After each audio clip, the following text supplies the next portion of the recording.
Fala pessoal, eu sou o Diego Souza, esse é o nosso canal Falando de Flu e no vídeo de hoje a gente vai falar um pouquinho, sobre a entrevista do Mário Bittencourt que ele concedeu ontem, falando sobre vários assuntos, a queda do Diniz, sobre a permanência do Marcão, sobre a questão do Fluminense virar SAF, mas antes de mais nada eu queria pedir sua ajuda. Se você não é inscrito no Falando de Flu ainda, se inscreve, dá essa moral pra gente. Se você gostar do nosso vídeo, compartilha com seus amigos tricolores, compartilha nos grupos tricolores e ajude o Falando de Flu a chegar cada vez mais longe e alcançar mais inscritos. Agora, sem mais delongas, bora pro vídeo de hoje.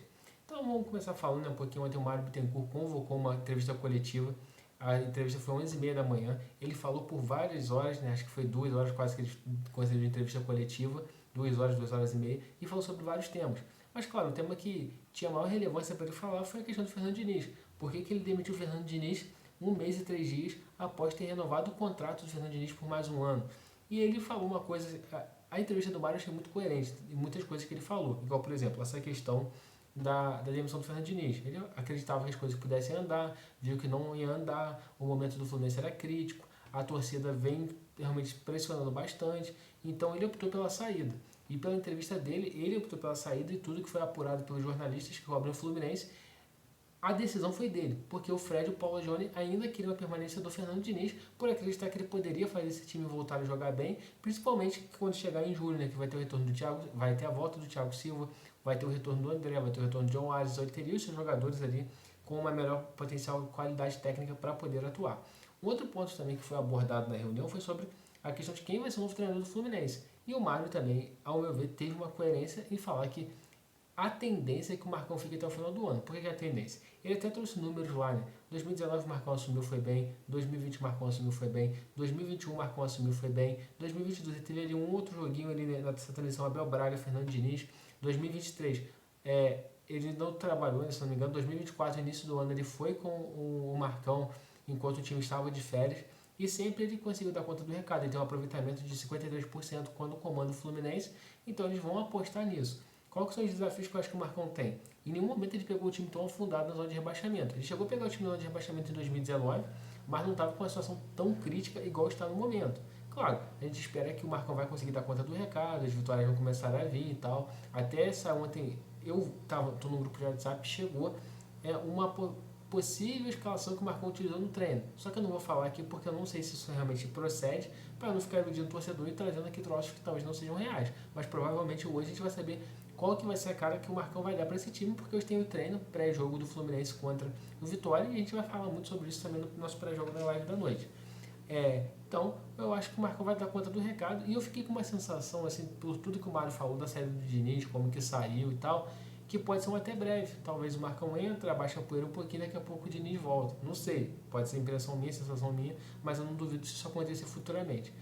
E hoje também, às 11h30, se são 11, são 11h30, tem uma coletiva do Diniz para explicar a saída e tudo mais, ele vai meio que se despedir ali do Fluminense, então é isso. E também, se a gente for ler as matérias de todo mundo que apurou essa demissão do Fernando Diniz, houve uma comoção muito grande no grupo de jogadores, que não queria a saída do Fernando Diniz. Então isso tudo você vê, como que o cara foi importante, o cara marcou história. O torcedor tricolor também está com um misto de alívio, porque vai vir um novo cara, o Marcão vai comandar o time, pode ter mudanças, mas também, caraca, o cara deu tanto pra gente, Foi a Libertadores, foi a Recopa, foi exorcizar o fantasma da LDU, foi aquele carioca, aquela virada de forma extraordinária. Então isso tudo com certeza vai ficar marcado na história e todo torcedor tricolor tem que ter uma gratidão muito grande pelo Fernando Diniz por tudo que ele fez ao longo desses 2 anos sob o comando do Fluminense.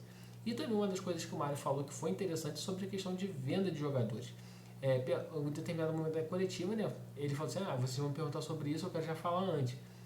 No momento não temos proposta nem por John Arias, nem pelo André. Mas ele deixou bem claro, falou mais o nome do André. Se chegar uma proposta pelo André, o André vai ser negociado.